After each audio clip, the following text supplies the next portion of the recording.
Ladies and gentlemen, my name is Brendan Plays. This is Totally Extreme Wrestling. We are on week 4 of November, and we are trucking along to our next pay-per-view, which of course will be Royal Flush, the first ever event we are going to be holding overseas, and it will be in London.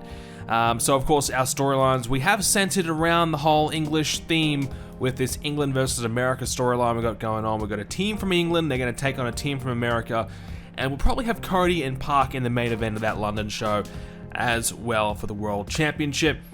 Eddie Kingston and Bobby Fish, that's heating up well. If you recall in last episode, Bobby Fish cut in line and stole, I should say, a title shot from Eddie Kingston. So that was pretty good, and Cody Rhodes and Bobby Fish had a great title match as well. So that storyline, I feel like it's going quite well.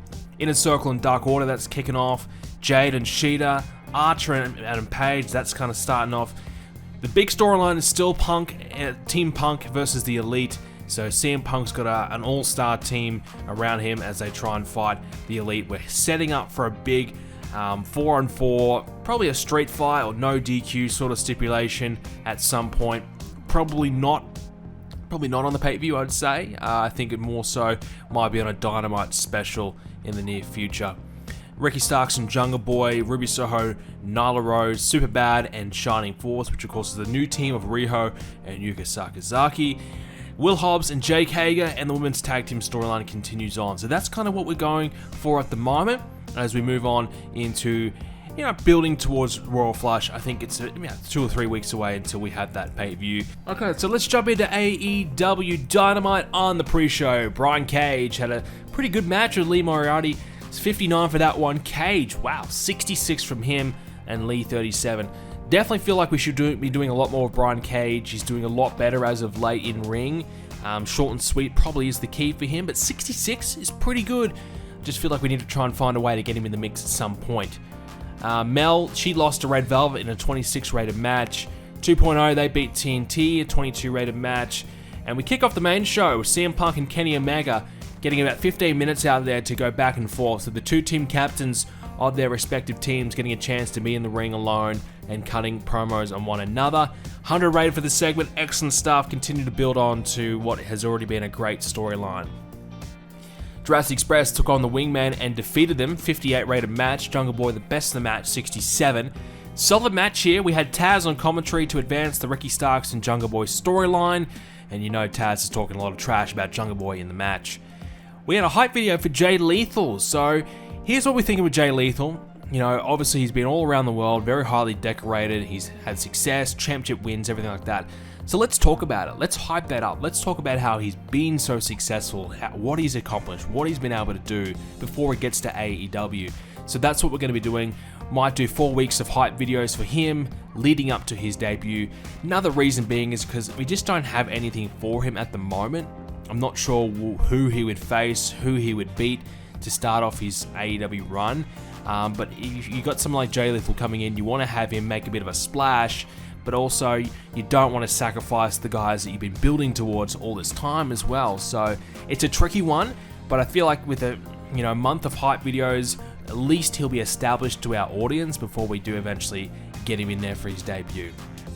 Superbad, they vent about Shining Force. So of course Shining Force defeated a variation of Superbad recently, so they're not happy about that, and they want to make sure that they get their chance to vent about it. 39 for that one. Ty Conti and Jesse McKay had a 48 rated match, really good. Jesse 50, Ty 32. Excellent performances here, and Jesse McKay picked up the win thanks to Cassie Lee getting herself involved and costing Ty Conti the match. So really good stuff here. Look, I think it's great to see Jesse McKay and Cassie Lee doing so well. I think they've been a good signing for our women's division so far. And Anna Jay and Ty Conti are doing really well as a team. But obviously Ty Conti lacks a bit of popularity. Chance for her to get out there, take a loss for the team, and maybe get a bit of a bump in her popularity based on the fact that she had a solid match. Hopefully that could be the case. Miro talks about his struggles to please his God. So Miro, haven't been doing a lot with him. He's been a little bit out of the mix. We've been thinking about turning him heel for a while now. I'm not sure if we're going to go through with it.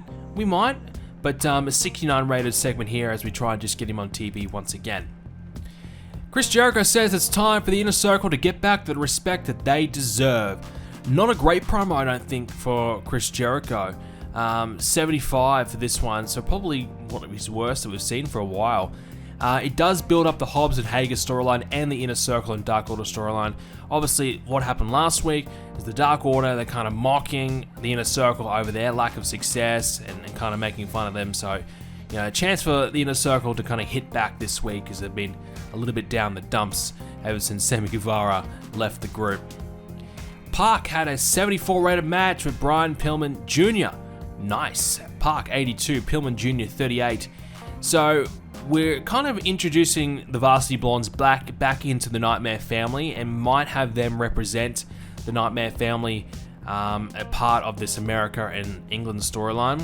And I don't know Pillman Jr. I think he's still Canadian, so that might not work out well. I'm not sure, but nonetheless, that will work out okay because, they're back in the Nightmare family. They were in it once upon a time when Pillman Jr. first came into the company. He was a part of, he used to team up with Cody Rhodes a little bit. So we kind of had him in the Nightmare family originally, and they're kind of gone their own separate ways for a while. Chance to get them back together because the alternative isn't very good. And we're about to find out what that alternative is. But nonetheless, Park was excellent, 82, 74 rated match, very good. Cody and Park met in the ring, and they talk about how they want to put together teams to fight each other. So Park wants this match, he wants to prove that England's better than America, and it's a chance to do that. 99 rated for this segment. So we will be doing Park and Cody at the pay-per-view as well. I think that's a good opportunity to have Park be featured really well and spotlighted well in his own home country. And I think he and Cody will tear it up. It's going to be difficult considering they both won't have a lot of popularity in England. Not as much as they would have in the United States anyways. So that'll be difficult to get that over to a level that it could accomplish here in America. But I still feel like it'll be a really solid match. I think it'll be worth having on the show nonetheless. The Pinnacle, they defeated the Nightmare Family. So this is a chance to see how the Nightmare Family went in an 8-man tag scenario. Wasn't very good. Brock Anderson 24, Lee Johnson was the best 26, the Guns 21 apiece. Yeah, it's terrible. So this is why we're bringing back the Varsity Blondes in the Nightmare family. That way we've got Cody, you got Dustin, and you got the Varsity Blondes. There might be a chance that the match is decent.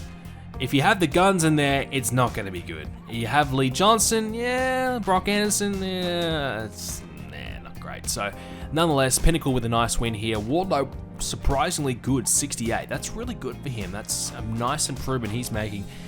I feel like it could be nearly time to give Wardlow that singles run. Still a part of the Pinnacle, but he would be a guy that you'd love to have the TNT Championship around his shoulder. I think he could be a really good asset in that way. But nonetheless, MJF 83 was the best in the match for 54 overall. Speaking of the Pinnacle, every member of the Pinnacle cuts a promo here, and they say that they will be on top of AEW very soon, back on top very soon. A chance to get them all out here, all in a talking segment, all getting their own TV time, just to try and boost up their popularities and their talking skills a little bit. 69 is pretty good. Lance Archer calls out Adam Page, who comes out and accepts Lance Archer's challenge, 77 for that one. So Archer said he was going to be there, and he was, and Adam Page obliges and accepts that challenge. Eddie Kingston says that Bobby Fish stole his title shot and is giving a bit of a warning not to mess with his business. So, bit of a warning shot here by Eddie, and I feel like this feud between Bobby and Eddie is really heating up very quickly. Obviously, Bobby Fish undercutting Eddie Kingston, taking his title shot away from him. That's going to piss Eddie Kingston off, and a fired up Eddie Kingston's always a very exciting one, so I'm thinking this feud could end up being really, really solid. So far so good. Nice promo there from Eddie, 54. Probably expecting a little bit better from Eddie for his standards, but it's solid nonetheless. Our main event was Bryan Danielson and CM Punk teaming up to take on the Good Brothers when a botched interference by Matt Jackson cost the Good Brothers the win. So, look, the Young Bucks, they tried to come out there and cost Danielson and Punk the match. Didn't work, clearly. And Punk and Danielson pick up the win. So CM Punk 91, Danielson 90, and the Good Brothers 62-63 for an 80 rated match. Look, I probably thought we might get a little bit better than that, But nonetheless, I'm happy with it anyways. Good to see Danielson and Punk finally on Dynamite. That's been the thing that I feel like our shows have been missing a little bit. We've been delaying their in-ring performances. They beat the Good Brothers. Doesn't really matter. It's just an easy, win to kind of get them over. Just get them on TV. Get the crowd gets a chance to see them in the ring and performing, which is great. So they're not really being an integral part of the Elite, but it still continues that storyline.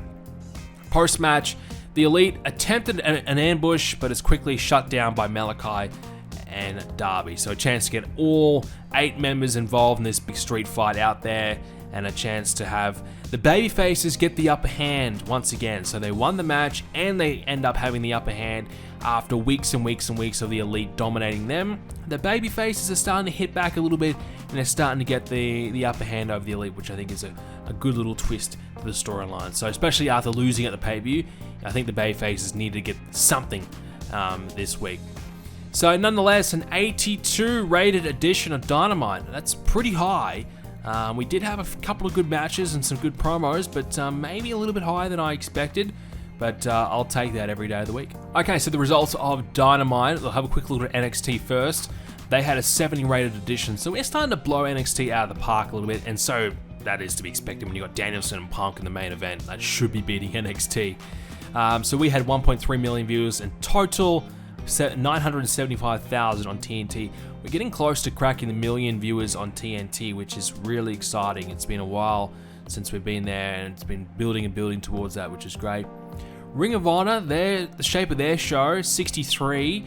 Matt Sydal is in the main event of their show, actually, and he's the Ring of Honor TV champion. There you go. So Matt Sydal, even though he's not doing a lot for us, he's doing a bit for Ring of Honor, which is good. I mean, that's always nice to see him doing something there. Not much else is happening on the card. A 70 rated match from the Briscoes, so Ring of Honor is still okay. NWA Power, they had a 62 rated show, not too bad. We sent Wardlow over there, so Wardlow will be appearing on NWA very soon. In exchange, we received Nick Aldis, so that's a chance to get Wardlow some more reps, get him to try and improve his skills elsewhere, so that'll be good.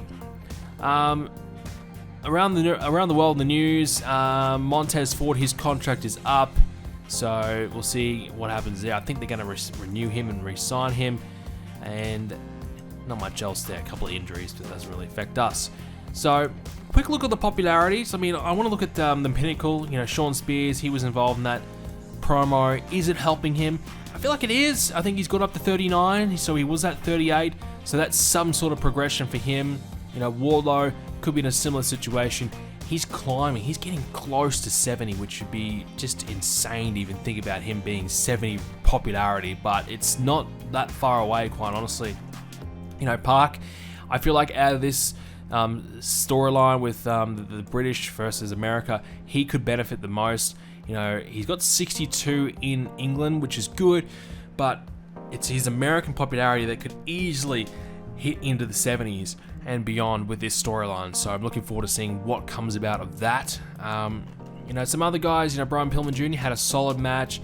In the Southeast, he's got 35, and Tri-State 30, so in the right area, he could be a good addition. So apparently he is American, so that kind of works out okay, so that's fine. I thought maybe Canada, but maybe just because Pillman Jr. trained in Canada.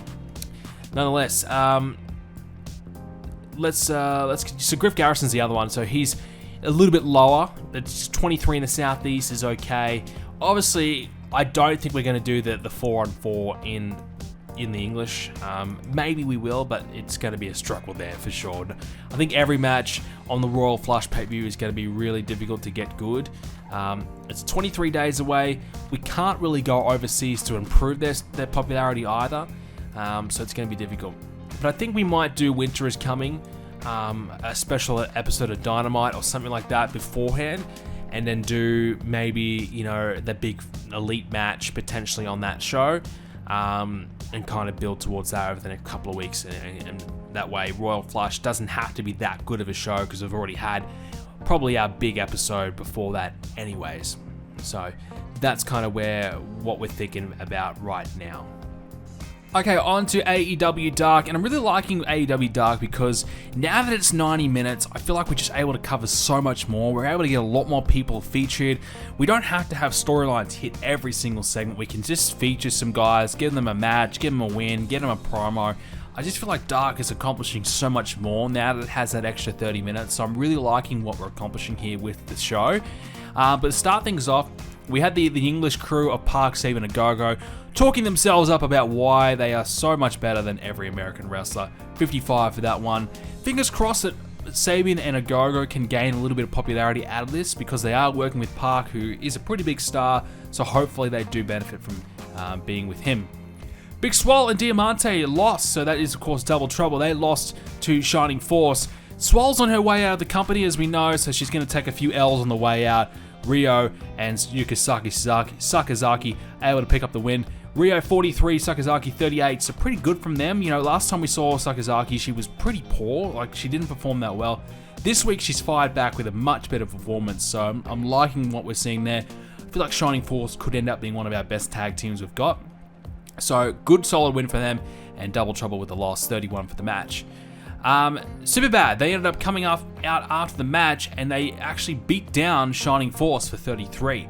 So nice little segment there, putting over Superbad, using the numbers to their advantage, and Shining Force get beaten down. Especially after last week, they actually got a win over Superbad, so this time Superbad able to fire back and get a bit of heat back.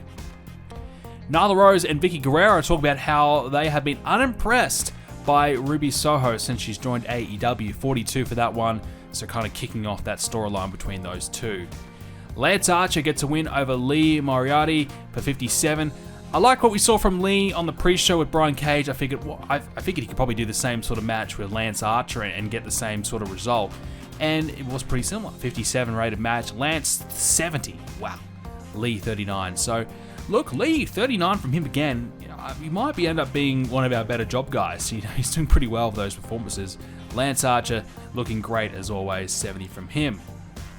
Christian Cage says he is still better at his age than any young AEW prospect. Dante Martin steps up and says, look, you want to say that you're better? Why don't you prove it? And will lead to the Dante and Christian Cage match. 56 for the segment. The match itself was 59. Christian Cage defeated Dante. He had to use a handful of tights and a roll-up to do it. So a close encounter there between these two. So Christian still grabs the win, but Dante hung in there and really tested Christian in the end. So a solid match, 72 by Christian, Dante 32.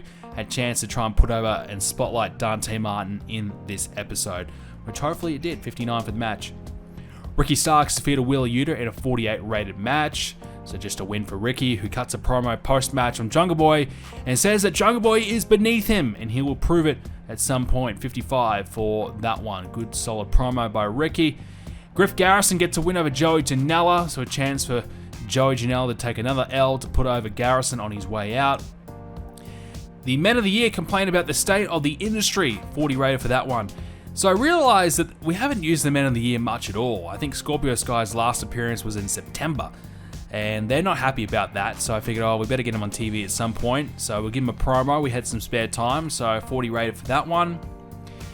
Leo Rush pitches to Jade Cargill about joining the portfolio again, so he's coming up with the pitch. He's trying to convince her to join up. 56 for that one. So these two are having some pretty good back and forth interactions. 56 is pretty solid.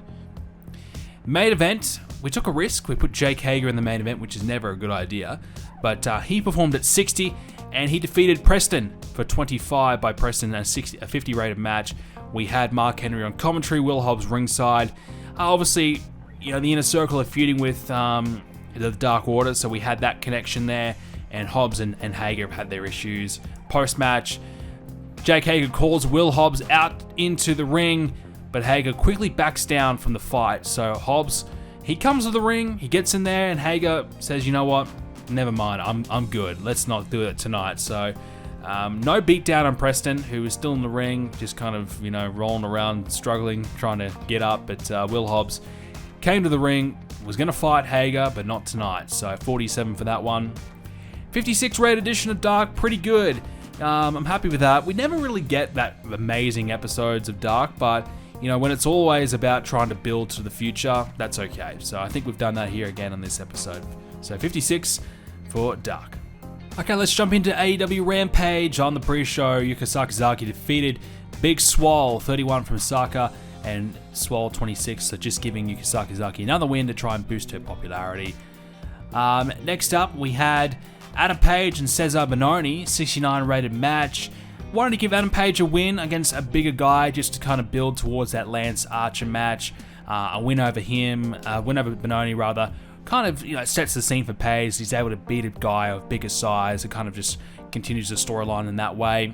Post-match, it was meant to be Tony Schiavone and Adam Page having an interview, but it's quickly interrupted by Jake Roberts, who tells Adam Page to run away while he still can. Otherwise, Lance Archer will seriously hurt him when that match does happen. 70 for the promo. Very good. Lucha Bros defeated the Hybrid 2 in a 61 rated match. Solid match here as we try and continue to build the Lucha Bros' momentum. I guess in storyline wise, we're trying to move them up the rankings to get them ready to go for an opportunity at the tag titles in the near future. The Elite say that they need to take out Malachi Black and Darby Allin ahead of their big street fight match, and they're trusting Brandon Cutler and Michael Nakazawa to do the job for them. So, yeah, I don't think that's going to work out too well for them, but we'll see how it goes. Darby Malachi versus Cutler and Michael Nakazawa. Well, they didn't win. It was a 46 rated match, which probably was pretty low, actually, not very good. But in the end, Malachi and Darby picked up the win in about 5 minutes, so a quick and easy win to make them look good. But the match itself was pretty poor, actually, so it didn't really accomplish what we were looking for. Probably Malachi's worst match he's had. Sammy Guevara talks to Jim Ross about his big win over Jericho, so Sammy's still milking it, still kind of relishing that big, glorious victory that he had at Full Gear, and talks about his future. So there, a sit-down interview with JR. Main event was Adam Cole and Matt Sydal. So wanted to spotlight Adam Cole here. He hasn't had a lot of matches, so I wanted to get him a big win under his belt to get him ready to potentially face a Danielson or a Punk or maybe Malachi Black in the near future, and try and have one of those big singles matches. Main event one of our shows coming up soon. So a solid win, a 73 for him there. And Matt Sydal was decent, 45. He was off his game, so he definitely could have done a little bit better. In the end, not a great episode of Rampage. I feel like it was just a bit of a filler show. We kind of accomplished so much already in the week on Dynamite and Dark, so there wasn't a lot more really left to do for the week on Rampage. So in the end, we just kind of used the time to highlight and spotlight a few of our talents, which, worked out okay. 69 for the show is not great, but it's certainly not bad. Okay, the post results. Rampage, as we said, 69 rated. We booked a smaller venue for it, so probably a good thing that we did that. So only 5,000 in attendance, and our TV rating was pretty low, 1 million viewers in total, and TNT 740,000 viewers, so a little bit lackluster in the end. So we are 21 days from Royal Flush, so we've still got a bit of time before we need to have our big pay-per-views, our big matches on the pay-per-view. So Adam Cole, as we mentioned, his popularity is surging up. It's doing a lot better. Of course, started the month at 74. He's now looking at 76, 77. So there has been some notable improvement for him, which is great. We mentioned earlier on Jake Roberts, hovering around high 50s in popularity. So he's gained a little bit this month after working with Adam Page, which is good to see. So I'm definitely thinking Lance Archer will gain a lot out of working with Page this month. So I'm looking forward to seeing how that does play out in the end. But in terms of storyline heats, doing okay. I think we've accomplished quite a lot this week. We've managed to build everything other than maybe the Jade Cargill and Sheeta storyline. We've kind of got Jade working with Leo Rush as the centerpiece of that story at the moment. At the moment, though, we do need to build up this Punk and Elite storyline badly. We've had a couple of bad segments, so it's been going on for quite some time, so it's hard to keep a storyline that hot when it has been going for such a long period of time. So we definitely need to try and spark some interest back into it. Probably this match that we just had with the Danielson Punk and the Good Brothers, that kind of brought it down. So maybe another really strong match, for example, Danielson and Matt Jackson, that sort of quality could bring it back up. So maybe a CM Punk singles match could be in the cards next episode. But yeah, all our other storylines are doing okay as we head into Royal Flush. So I'm pretty confident that things will work out pretty well for us on that pay-per-view. Rey Fenix needs some time to heal, so he's been working a pretty busy schedule, so there you go. So that's kind of where we're at the moment, ladies and gentlemen. Royal Flush a few weeks away. We might do Winter is Coming as well, so a special edition of Dynamite at some point. Maybe that's the CM Punk one-on-one match, or maybe that's the big 4-on-4. We'll have to wait and see what we're going to do there. But not too long to think about it. We need to do something soon. So thanks for watching, ladies and gentlemen. Hope you enjoyed it. We'll be back with another one very soon.